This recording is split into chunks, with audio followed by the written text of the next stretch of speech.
아침엔 세계 시간입니다. 지난 14일 러시아 야권 인사 알렉세이 나발리 암살 시도의 배후가 러시아 연방보안국으로 확인됐다는 외신 보도가 나왔습니다. 그리고 지난 21일에는 나발리가 직접 연방보안국의 해당 요원과 전화 통화를 한 뒤 암살 시도의 증거를 확보했다고 주장했습니다.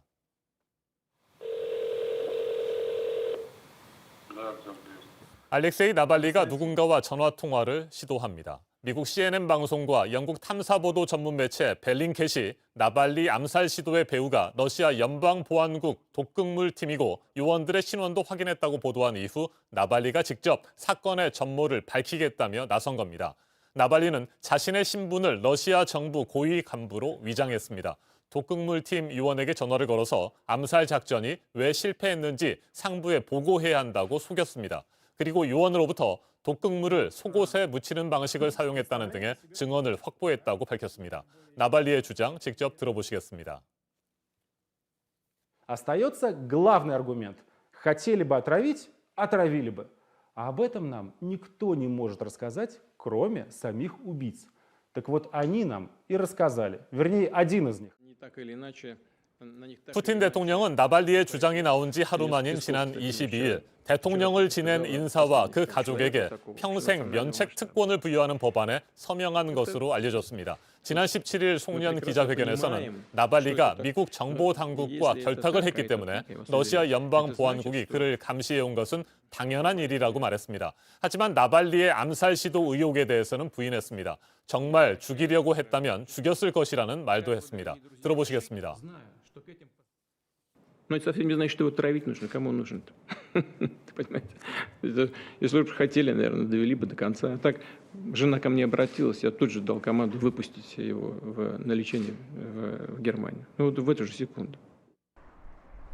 외교적 파장도 커지고 있습니다. 드미트리 페스코프 크렘린궁 대변인은 나발리가 공개한 전화통화 영상이 가짜라고 반박했습니다. 그러면서 나발리가 피해망상 증세가 있는 환자라고 비난했습니다. 러시아 정부는 나발리 암살 시도를 이유로 러시아 고위 관료 6명 등에게 제재를 가한 유럽연합에도 보복 조치를 취했습니다.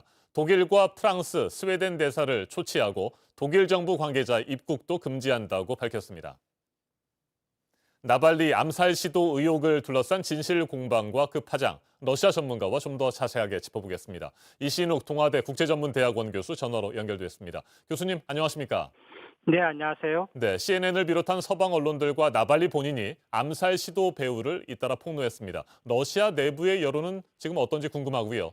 푸틴 대통령에게 압박이 될지 이 부분도 궁금합니다. 네, 지금까지 추세로 볼 때 푸틴 대통령에게는 대외적으로는 이미지 추락, 외교 문제 비화, 인권 문제, 국제사회에서의 고립 등 위기에 직면하겠지만 대내적으로는 그렇게 큰 영향은 없는 것으로 보입니다. 현재 러시아는 코로나19 사태로 인해 국민들의 관심이 나발리 사건과 같은 정치 문제보다는 보건과 방역에 있는 것으로 보이고 2014년 우크라이나 사태 이후 서방의 제재로 인해 나빠진 경제 상황과 이번 코로나19 사태로 인해 1998년 IMF 당시로 돌아가는 것에 대한 두려움도 있기 때문에 러시아 국민들은 섣불리 푸틴에 대한 지지를 철회하리라 보이지는 않습니다. 이러한 국가적 위기에서 러시아 국민들은 현 집권자를 중심으로 뭉치는 경향이 있고 푸틴 대통령은 이를 잘 활용하고 있다고 보입니다. 네. 나발리가 러시아 연방보안국 요원과 전화통화를 했다는 영상을 공개했고요. 바로 그 다음 날 푸틴 대통령과 가족의 평생 면책특권 법안에 서명했다. 이런 외신 보도가 나왔습니다. 이 같은 보도가 정말 사실이라면 말이죠. 푸틴 대통령의 의도 뭘까요? 다양한 포석으로 보입니다. 러시아 역사에서 전임 대통령에 대한 면책특권 법안은 지난 2000년 푸틴 대통령이 집권하면서 제1호 법안으로 서명했었습니다. 그 결과 전임 보리스 엘친 대통령은 1993년 친위 쿠데타와 헌법 유린 사건, 가족들이 연루된 부정부패 사건에서 자유로워졌었습니다. 당시 엘친 대통령은 많은 부정부패 사건에 연루된 의혹을 가졌었는데요.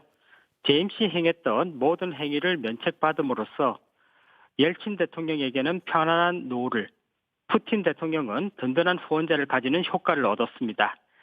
이번 대통령 영구 면책특권법 서명은 이러한 점을 노린 것으로 보이는데요.